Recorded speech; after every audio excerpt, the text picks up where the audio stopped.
Hello and welcome. I'm Dr. Adam Dorsey, a psychologist in Silicon Valley, and I am the host of Super Psyched, a podcast dedicated to supercharging your life. Each episode contains fun, high-quality interviews with experts looking at psychology from all angles. Super Psyched is your tool to get more of what you want in your life and less of what you don't. This year marks the 20th anniversary of September 11th, 2001. It is a date of heartbreak and tragedy, and if you were of an age allowing you to remember it, it likely holds a specific spot in your memory. We remember it because of the deeds that are some of the worst that humans can do. In the days following, however, there were heroic deeds representing some of the best of what humans can do. On this episode, it was my honor to speak with a psychologist who decided to use her skills to bring healing to people at the epicenter of the destruction in New York City. Dr. Francine Toder is a psychologist, author, and a professor of psychology who lives in the San Francisco Bay Area and who originally hails from New York. As you will hear, she felt compelled to volunteer to provide her therapy skills wherever they could be used in the aftermath of 9/11 in her hometown. Her days were surreal, long, and deeply meaningful. And like many 9/11 first responders, Francine's health took a huge hit years after her service when she was diagnosed with lung cancer. Fortunately, she is in remission and her health has been restored, allowing her to share her gripping and important story. So join Francine and me as we talk about the experiences of a psychologist who was a first responder after 9/11. Dr. Francine Toder, who has asked me to call her Francine, welcome to Super Psyched. Thank you. It's a pleasure to be here. Oh, Francine, I've been a longtime fan. You were the first person actually to teach me positive psychology while I was in the midst of studying quite a bit about it. And I had no idea that you had served, I'm going to call it serve, in this manner, helping the first responders after the catastrophe that was 9/11 a little over 20 years ago. And it's amazing that, our mutual friend Bonnie Burnell had shared this email with the article that you had written for Psychology Today. And it changes the way I see you, interestingly. It's amazing how we're all walking around with these stories, and yours is so much of great heroism and sacrifice from where I stand. When I read it, I was just so full of emotion. There was no question I needed to interview you about your experience in doing this. And I'm so glad that you're taking some time to share your experience with my listeners. I guess the first question I would have to ask, I know you're a New Yorker and I've read the article, but I was wondering if you could share what the messaging in your heart and in your brain sounded like that compelled you to make the leap and say, I'm going to serve as a disaster mental health practitioner in the post 9/11 reality of New York City.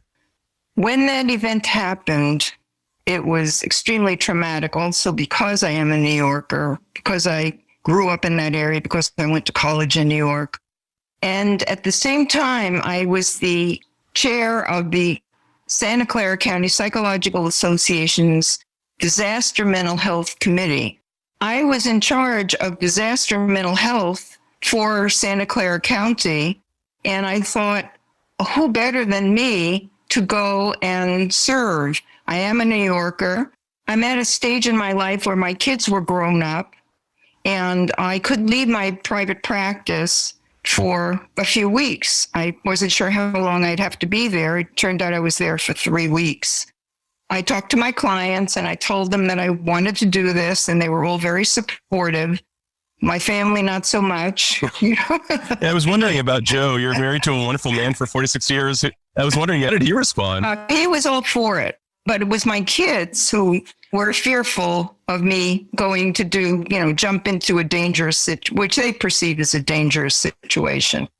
I didn't know where I would be sent. I didn't know anything about the procedures, but I'm a risk taker. And I felt this was appropriate for me. And to me, it didn't seem like sacrifice. It seemed like doing my job and being able to serve a community that I knew well. It was an opportunity to do something good. on a big scale when a lot of the people in the Psychological Association who also had disaster preparedness experience didn't have the time, couldn't get away from, a family with young children. So I thought, why not me? I love that. Why not me? And one of the things you mentioned in your article, Francine, is that you often hear the question, what exactly does a psychologist with disaster mental health training do in situations like this? While you address this in your article, I'd love to hear more about that in your own words.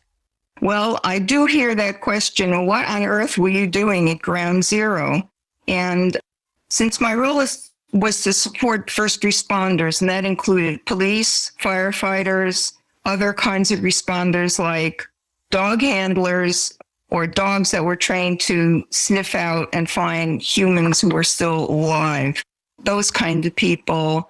I also helped bystanders, the people on the ground who were traumatized. And I can tell you more about that. But in some of the places where I was, the local people were traumatized. And it just activated for them old experiences. There was a restaurant in Lower Manhattan in New York that couldn't be open. I mean, nothing was open. There was rubble. Ground zero was terrible. But there was a restaurant, an Italian restaurant in Lower Manhattan that opened its doors to all first responders for a meal anytime, 24 hours a day. They didn't have enough food, so they sent word to every restaurant in Lower Manhattan. And there were trucks that were delivering food, and that was made in that restaurant to give away to first responders. It was a great, huge restaurant, and there were tables set up where people could be there 24 hours a day. And one of my jobs was to walk around and talk to people, because there was a great worry that first responders who aren't often the kind of people who are going to tell you how they're feeling. I mean, they're trained to just act, and they're acting in an emergency situation. My job was to go and talk to them and see if I could pick up some of what they were feeling, give them an opportunity to vent so that you could prevent some of the aftermath, which could result in PTSD. Sure. So one of the things that you were trying to do is mitigate the likelihood of PTSD occurring after this acute stress.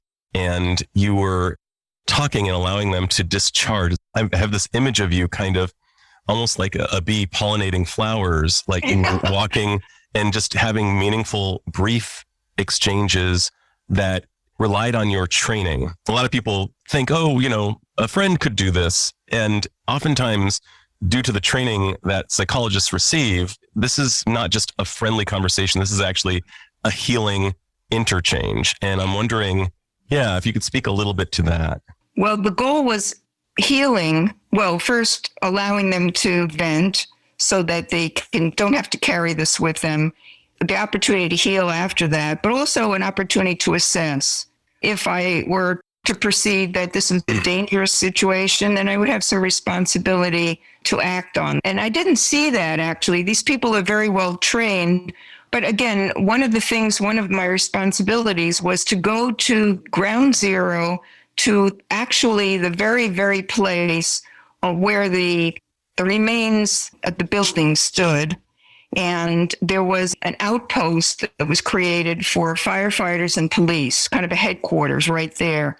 And one of my jobs was to bring coffee and donuts daily to that site. We would carry these giant urns and, wear our masks, wear our hard hats, and then go to these places. And it wasn't, yes, providing coffee and donuts through the Red Cross, but what it was is an opportunity, again, to spend time with people, to assess, the traumatic experiences that they've had, and to sort of support them, listen to them, and if necessary, do an assessment if they weren't functioning adequately or there was something going on that was not safe. Yeah, so your role was quite multifaceted in terms of the ability to provide care as well as to assess for their safety. And one of the things that I imagine was somewhat of a limiting factor in something that you probably hadn't done a lot of was providing psychotherapy while wearing a mask and goggles. And I would think that given how important the human face is in these types of exchanges that you and I have in our work, that having these places covered might have provided something of a barrier. How did you overcome that? How did you connect with people? The masks were inadequate. And one of the things we did, because it was really hard to breathe there and nobody really thought about the consequences of the toxicity in the air at that time. So they weren't wearing masks inside this facility. I see. They could have been. And I took my mask off as well. I wasn't wearing goggles. I was just wearing a hard hat. I see. Construction, the construction. Sure. I still have it. It has a Red Cross on it. And I think that's a very meaningful symbol for a really important time in your life. Yeah, it is. And so we made contact, and basically there was a lot of emotion expressed through people's faces. And maybe I had to kind of assess what was going on inside from observing the nonverbal qualities of interaction. That you are schooled to interpret in a split second. Yeah. The other experience was going to Staten Island that I did on a regular basis, because that is where it used to be called the landfill, but it is the place where all of the body parts were brought to sort.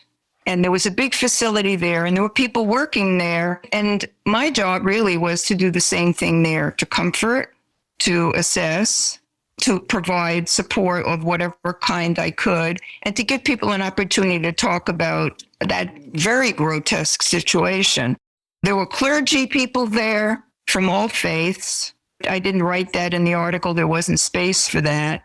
But there were rabbis and there were priests and there were ministers all praying over the body parts because nobody could be identified.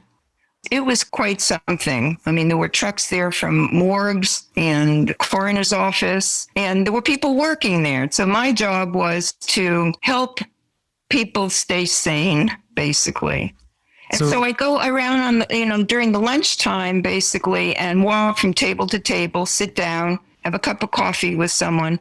There's something about having food at the same time that you're having a conversation that allows people to be a little bit more relaxed. Can you say more about that common denominator of eating that we share with all our fellow humans?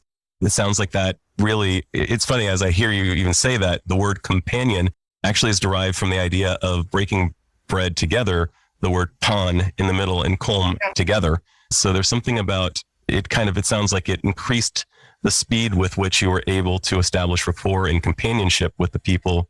I mean, people are used to eating with others and talking. So it makes it a little bit easier to reach them, which it otherwise wouldn't be if they were focused on the job at hand. And I imagine they were kind of thinking something like, I got to eat anyway, so I'll talk to this person. And lo and behold, it was actually a really good thing, even if I don't think I did any eating. I think I would hold a cup of coffee and walk around, but I would just sit down and engage people in conversation. And again, the idea was to support everybody.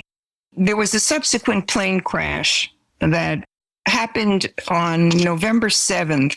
And when it happened, I was in a Red Cross vehicle on the way to Manhattan. I was stationed actually in an old World War II naval air station at the end of Brooklyn, where it sort of became Queens, and it was called Floyd Bennett Field. That's where I was stationed, and that's where we had the Red Cross vehicle going out to Manhattan every day. And on the way one day to Manhattan, I saw an explosion at the window to the left side, which was Queens. And I didn't know what it was, but we were heading the other way. And I got a phone call. I had my cell phone. It was an old style cell phone in those days, big objects. But I picked it up and it was my husband. And he said he was watching the news in California. And there was an airplane crash in Rockaway Beach. And they think it was another terrorist attack. And I said to the driver, we have to go there. So they turned the vehicle around and we headed straight for Rockaway Beach. And we were the first responders to get there. Wow. After it happened. And what I did was I set up, a situation where my job was to assess what was happening not with the plane crash, because it was the firefighters were there putting out the fire, but the people standing around were traumatized. And some of them were traumatized because they had lost husbands or sons or parents at the World Trade Center 2 weeks ago. A lot of the people in Staten Island, sort of a working class area, their families were first responders. Right. So it was another trauma. And it wasn't until maybe a day later when it was realized that that was a plane crash that had nothing to do with 9/11. Oh, I mean, just to think about how just as everybody was trying to come together and work through a horrific trauma, then comes another plane crash just to re-expose everyone to additional fear. I find myself wondering also, as you're describing your day in the article, it started at around 4:30 a.m. You worked very hard until very late at night, and you said that sleep did not come easily to you, but that writing did. And I find myself wondering, how did you apply self-care so that you didn't become a victim yourself to, say, vicarious trauma or to caregiver fatigue? One of the things I decided to do at the end of my very long day is sit down and eat a big meal, and with some of the other respondents. I mean, I was living in a hotel that the Red Cross assigned. And by the way, the whole thing unfolded in a very peculiar way. You know, I got my orders to go to New York, and I wasn't told where I'd be going. I just was told, you know, get on the flight. They'd made the arrangements for the flight. And they said, when you get to New York, call this number. And it was about 10 o'clock at night when I got to the airport, called the number, and they said, well, you're going to go to the certain hotel in Queens and somehow get there. Just figure out how you're going to get there. But you're going to get there. You're going to get there. And it was like midnight when I arrived. And it's not like there were just a nice line of taxis. Remember, this was right after exactly catastrophe. In fact, even the flight, this was one of the first flights out because there were no flights for a while. It was very frightening. And even flying was frightening because nobody knew if there were still, terrorist attacks that would be taking place. So I got there, and then I told her I had to be at the bus stop at 5 o'clock in the morning where a bus would transport me to Floyd Bennett Field, which was 30 minutes away. So at night, I had a big meal with some of the other Red Cross people, and they were amazing. These Red Cross volunteers came from all over the country, lots from the Midwest and the South, from small towns. You would never expect this. They had nothing to do with New York, but they were people who were involved in the Red Cross, and they had good hearts. And they cared about human suffering. So one of the things that might happen for a first responder, as well as people who deal with any type of kind of catastrophes in general, might feel kind of a cognitive dissonance. How dare I take care of myself when so many are suffering? And yet there's the paradox, of course, whereby you must take care of yourself if you are going to have anything to offer. Well, it sounds like that meal was... Well, the meal was a big deal. I had a really big meal, the kind of meals I usually don't eat. I'm one of these people who eats like a rabbit, a little here, a little there all day long. But this was a big meal. And then I would get back to my room and I would have a bath, which I usually don't do, a long bath with really hot water, and I keep adding water, and I would just sit in that bathtub for probably a half an hour or more, just trying to unwind my body. And then I would write. Writing is healing for me. When I was a child, what I wanted to do was to be a journalist. What I wanted to do was to be an investigative journalist, the kind that goes into war zones. Yeah, right. That was not a role that was appropriate for a girl. At that time, nobody thought it was not supported by society. Or my family. Or your family. And in high school, I still wanted to be a journalist, and I studied Latin, so that would help me be more familiar with the structure of languages. But I never got to a college where I could study journalism, and I forgot about that for many, many years. But I am a writer by nature. That's amazing. And so that was a source of healing. I find myself wondering, people who may be listening to this episode may at one time or another feel compelled to respond to a call, to assist in a similar way. What advice would you give them? Well, first, understand your own temperament and your own capacity to deal with trauma. Have you had any experiences in your life that would allow you to be in a situation where you didn't know what was going to happen next, and your ability to act quickly when you needed to if you know this about yourself, then you're probably a good candidate. You have to be prepared to breathe, to meditate, if that's a way of your calming yourself, or for some people, pray. And you have to be willing to be separated, from your family for some time and know that you really have nobody else to talk to, but you have to process things internally and be able to do that well enough. So I'd love to hear in your own words, I mean, you were describing walking in areas that you used to walk before it turned to rubble. You had to process things internally by seeing horrific images that you would never be able to erase from your mind. And I'm wondering, what feelings and thoughts did you need to tolerate and process as you were dealing with everything you were in real time? I sort of turned off the feeling part of me in order to function. Deep feelings would interfere probably. Maybe what I did was compartmentalize. I stored my feelings and I acted rationally and with the intellect that I have rather than with the emotion that I have. I just became sort of robotic in situations, but still my job was to kind of emotionally be there for others, but store my own emotions away, which I apparently can do. Other people may not have the temperament to be able to do that, but somehow I was able to.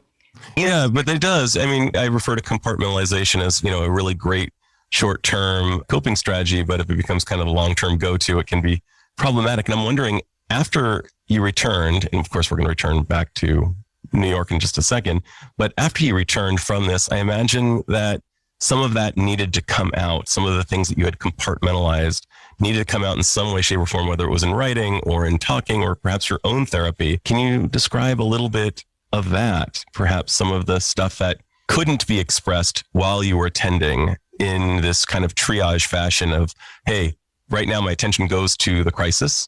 But then I wonder if later on some of the compartmentalized presented itself. For me, I think it came through mostly in my writing and talking to my husband. He's a good listener and he's empathic. He was able to receive that. He is a child of Holocaust survivors. So he's very familiar with trauma. So he was able to take that in, and he was sort of my primary source. And the truth is, I didn't talk that much about it. I'm sort of like if you talk to people who are military people who come back from a war zone, they're not really talkative to their families or friends about what happened. Some of it just never gets said. And again, I was able to process a lot of that internally. I didn't use therapy as a tool, although I think that's a very good resource for lots of people. But somehow over time, I could assimilate and you can't ever make sense about what happened, but I can sort of normalize the situation once I was home and getting back into my own life. So I was not traumatized, and I frankly would do it again. I'm getting a little old to do it, but I would. Yeah, and you described yourself as a person, to me, in passing, as someone who kind of has the DNA of a first responder or an emergency room doctor. And I think that's phenomenal that you've got that. And I find myself thinking also about soldiers who don't perhaps talk about it, because I am a believer in what Edith Eger, the great psychologist who was also a Holocaust survivor, she says, you have to feel it to heal it. And I've often thought that, if you don't get into the driver's seat of your emotions and talk about them, they will drive you and you will be the unwitting passenger to them. And I think therapy is an incredibly important tool. Not everybody's married to the great Joe Hustine, who has such a great ear. It sounds like you really scored on that department. But for people who may be coming back from war-torn zones or other traumatic places where they were either helping or just happened to be an unwitting bystander, how might therapy help? I think therapy is an opportunity to go and process the material that is a key to, your mental health. I also think there are other ways of engaging. For some people, there are physical ways. You could do that through dance. Years ago, I incorporated some dance therapy into the work I was doing. You can do it through art. You can do it through music even. There are just so many ways. Not everyone will choose therapy. I think that would be the first option. But some people can express things in nonverbal ways more effectively. Maybe even having a pet where they can, talk to an animal who will never be judgmental. So there are a variety of ways, but I think the worst thing is to keep the feelings bottled up. Writing is another tool, is another way. Of like-minded people, that would help too. The problem is when you come back, lots of people don't understand what that experience was like. They didn't share it. They don't understand what trauma is. And so I think a group experience is probably the most helpful kind of thing. I was talking to a war veteran who met somebody who was in the same battle as he had been. And this was decades after the experience itself. And there was something about talking to someone who had been there that was so incredibly healing, somebody who saw what he saw and could kind of really validate what had transpired just from another person's perspective. And I think that this is a non-mutually exclusive proposition. A person can do art, can do music, can do group therapy or group talking.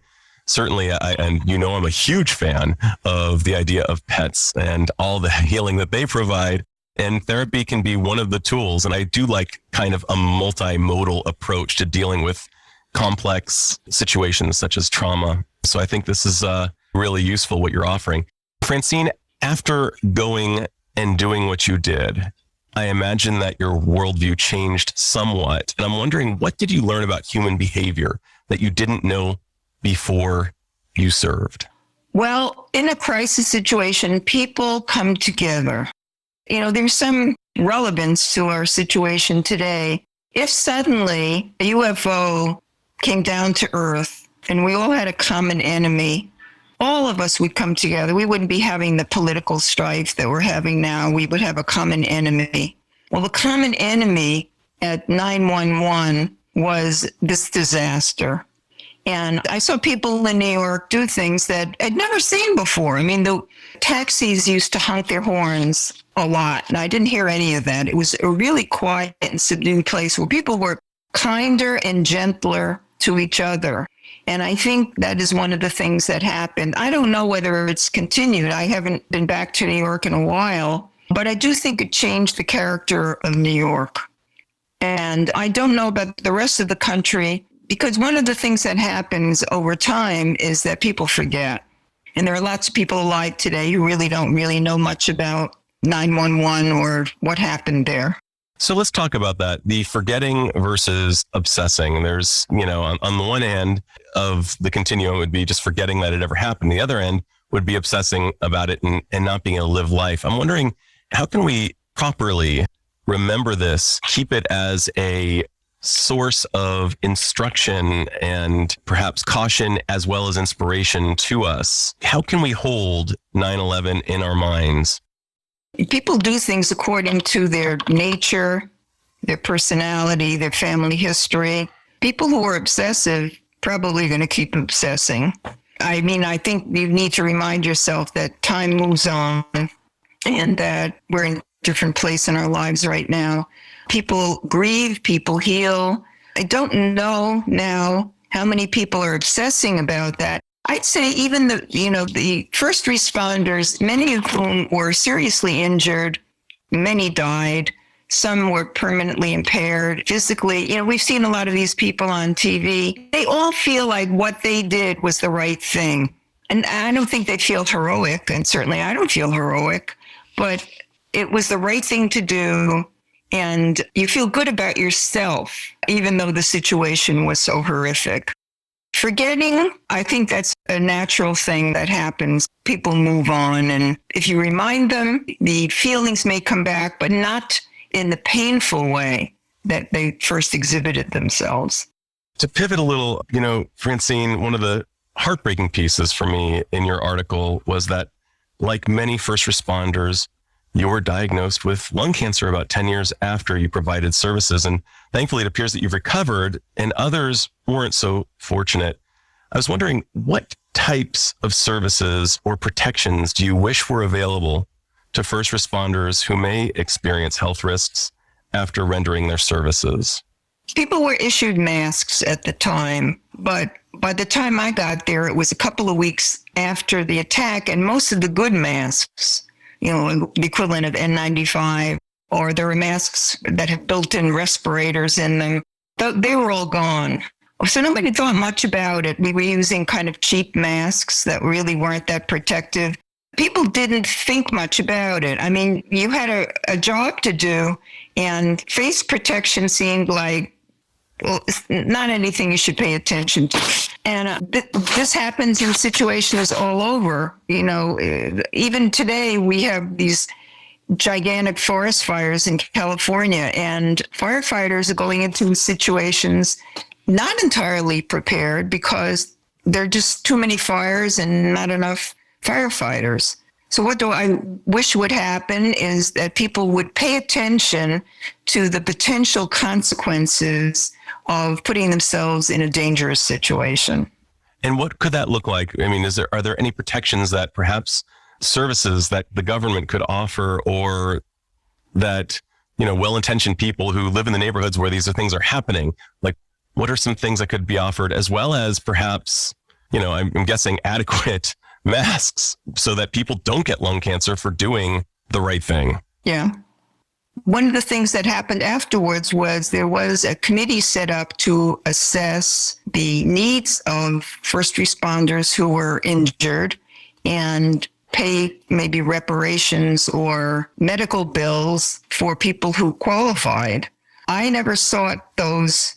I mean, first of all, for 10 years, I didn't really think about my health. When I realized that I had lung cancer, and it was, not 100% related to ground zero, but there were no other causes. I'm not a smoker. It wasn't the smoker kind of lung cancer. But, I can't attribute it 100% to that situation, nor could anybody else. Not everybody became ill. Some people did. But you could get your medical services paid for if you qualified. And there were a lot of rules to qualify.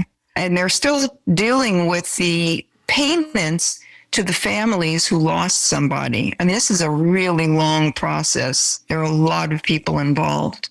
But I didn't need those payments, and I didn't qualify because I didn't spend enough time at ground zero. I came in a van, and I spent a few hours, and I went back. You had to be there a certain number of hours per day to qualify. So, Francine, is there anything I should have asked but haven't yet asked? Well, I'm actually going to read a section that I wrote in this article. When we got to Rockaway Beach, we were some of the first responders. My goal was to talk to local residents who were traumatized by the crash from either seeing the crash itself or the destruction of homes, their own or their neighbors. I saw disbelief, anger, fear on their faces as they assembled at the barriers constructed at the crash site. A temporary morgue was set up within their view, and they came alone. They came in families. Kids came in 2 or 3s wandering by to gawk, cry, inquire about the safety of their neighbors. And these are the people that I met with. The first responders at that point were very busy and didn't need any help from me, but I had a walkie-talkie and I was in communication with them. A woman rocked as she sat on her porch steps facing the burned out remains of the house across the street. And another woman sat in shock. Her house was demolished by a piece of the plane sitting in what had been her front yard. Even though all of these tangible reminders of their former life were taken by the fire, she was focused on a mother and a child, neighbors across the street who had perished in the fire. She was also reliving an earlier loss, and this was another thing that happened to a lot of people. It reactivated a memory of a previous loss. And it was the death of her husband, who was a police officer who was killed in the line of duty 9 years ago. So here she was again, dealing with that trauma and the current one. The earlier horrible events of September 11th were recalled with renewed intensity and superimposed on the current loss. Over and over, I saw people being re-traumatized the crash being just the latest assault on their lives. Rockaway lost 84 people at the World Trade Center. Now this, it was almost unbearable. And then there was the owner of the Harbor Light Bar and Grill on the corner near the crash, who lost his son on September 11th at the World Trade Center. And he opened his place to all disaster workers to use the facilities and to relax. And his kitchen made a huge submarine sandwich for me to take to the woman who lost her child at no charge. And the outpouring of caring for others was evident everywhere, which was very heartwarming in a community that was in mourning. And as I witnessed this drama unfolding, I remembered that in spite of New York's usually rough and seemingly detached style, there is a passion and compassion that surfaces when times get rough. So, this was, and my job was to go around and deal with the people who were traumatized, the bystanders, which was not my, regular job. It was sort of the extra job. And in the meantime, to coordinate with firefighters and police. And then the people who investigate air crashes came, and my job was to coordinate with them also. So that was a horrific scene as well. Yeah, just to hear, I've read the article a few times, and just hearing you read it in your own voice is really, really poignant and profound. So I'm glad to hear this article, even a portion of it in your own voice. I'm going to ask you one more question, and that is, because you didn't have a role model, and because there was so much wind at your front, as I'm describing it, did you ever feel like an imposter? Did you ever suffer from imposter syndrome? Oh, I do today. I always, yeah. How do you plow through that? I just keep moving. I tell myself, you shouldn't be here. Who are you? What are you doing? I mean, even in Palo Alto, I don't belong in Palo Alto because people here are wealthy and come from different kind of homes. They know how to eat with the correct fork. I'm an imposter. I don't belong here. I belong in East Palo Alto. Which is an ethnically diverse working class area. That's where I'm from. So I've always felt like an imposter. And I just go, well, that's just the way it is. Keep going. I am one of these people that no matter what the barrier is, I will find a way around it. That's in my nature. So Francine, you mentioned the idea that you obviously are female. And at the time you were growing up, it was really a limiting belief of society that girls didn't do a whole bunch of things that you wanted to do. Can you tell me a little bit about your upbringing and some of the messages you received about who you were supposed to be versus who you were? Well, I grew up in a household with parents who were uneducated. They had a lot of problems of their own, and I was independent very early. I led two lives. I led the traditional life that they wanted to me, of being a pretty girl and dating a lot. But I also had this other side of me that wanted to be a guy that did guy things. I did not want to grow up to be my mother. I did not want to grow up to be any woman that I'd ever met, which were women like my mother. I looked at the people around me and I saw guys thinking about what they were going to do when they grew up. And I wanted to do that too. So I sort of had a separate, I don't know, maybe I had a guardian angel on my shoulder, or maybe I had just, a separate identity. And so when I was in high school, I studied Latin because I wanted to be a writer, a journalist, an investigative reporter that went into war zones, which no women did. And my father was really angry when he found out I was studying Latin. He thought I should be studying shorthand and typing. So you can be a secretary. I did that too. And I was told that I was, really not college bound. And the guidance counselor said, you're not going to college. So I graduated early from high school because I just wanted to get into the workforce. And my first job was at Time magazine in Manhattan. And that was the first place that I met college-educated people. And I found a way to go to college at night.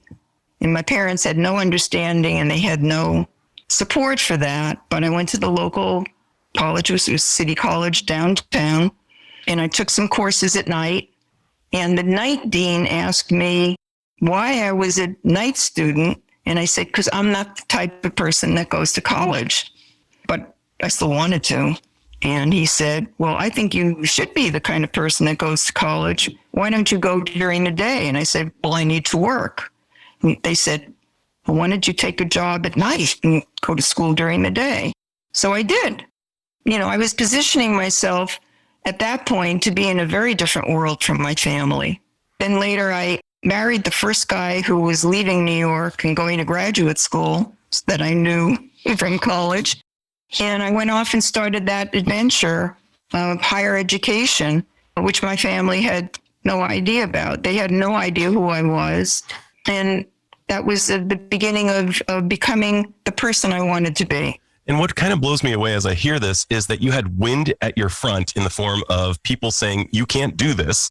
And you had no North Star, as in no role model of somebody who was actually doing this, who, by the way, was also female. And yet somewhere deep in the recesses of your heart and mind, you found what you needed. And it sounds like it revealed itself little by little as you progressed. Right. And I didn't know where I was going, but I knew I was going. And I just kept going. And I didn't really think I'm going to get a doctorate and become a psychologist. I just kept pursuing education as salvation. And I'm so glad you did, Francine, because you've had such an impact on so many people as a psychologist, also as somebody who's been very actively helping local chapters of our community. You've been the president of the County Psychological Association. You've taught courses. And as I mentioned at the very beginning, you were the first person to provide a lecture on the thing that is the centerpiece of my life, and that is positive psychology. So yeah, I'm so glad you found it within you. Well, I spent 26 years as a college faculty member also. Yeah. That was my first major career. The last question I like to ask is something of a fantastical one. In fact, it's entirely fantastical. And Francine, if you had the magical powers to confer upon all humanity one insight as it related to your work in post 9/11 New York, what would that insight be? And how do you think it would benefit individuals as well as society at large? I would probably start with saying bad things happen. There are bad actors in the world, and that probably will always be that. Sort of in the nature of humans. Animals don't do bad things unless they're provoked or they're hungry, basically. But humans are different. So there are always going to be bad actors, and bad things can always happen, and there's always a potential for that. But humans also have the capacity to learn from it, to grow from it, and to figure out how to do things better the next time. So I would like people to be able to be empathic to others. If we could all have a little more empathy, I think the world would be a better place. And to recover from trauma, it does happen. And there is a life after that. It helps if people have a belief in something. So it really does. I mean, religion can play a role in this, or spirituality can play a role in this. Whatever it is that makes you feel sane. Mm-hmm. For me, it's nature. It's walking in wilderness, hiking on a place where there are trees. And that's very important to me. And that's how I heal.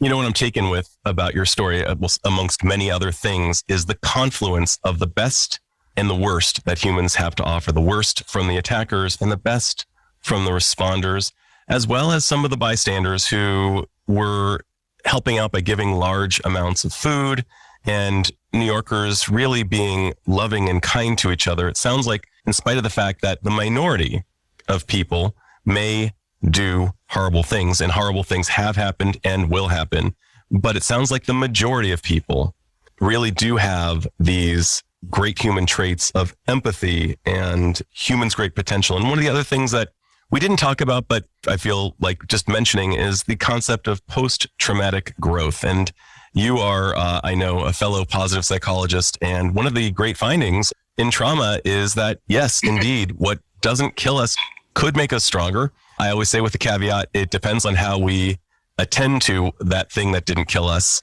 Do we do it healthfully, like talk about it with friends, engage in art, therapy, and etc.? Or do we try to drink it away or engage in less healthy coping? And Francine, for sure, you get engaged in very healthful coping in the form of writing, taking a bath, self-care, recognizing the general meaning of what you were doing, because we are such meaning-based creatures. And I can tell that what was really guiding you was meaning, as well as having an incredible relationship with your primary romantic partner, Joe, and having the vulnerability to share with him what things were like and his capacity for empathy and providing you with the airspace. So I'm just so grateful for all that you've shared, all of the wisdom you've dropped during this interview. And I'm so delighted to know this part of you that I would not have known if not for, our colleagues' share on our listserv. So this has been great. Thank you so much, Francine. Oh, you're very welcome. It's been a pleasure to be with you. Right on.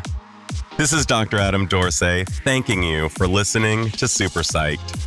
If you know anyone who might like it or who might benefit from listening, share it. And if you like the episode, please hit subscribe.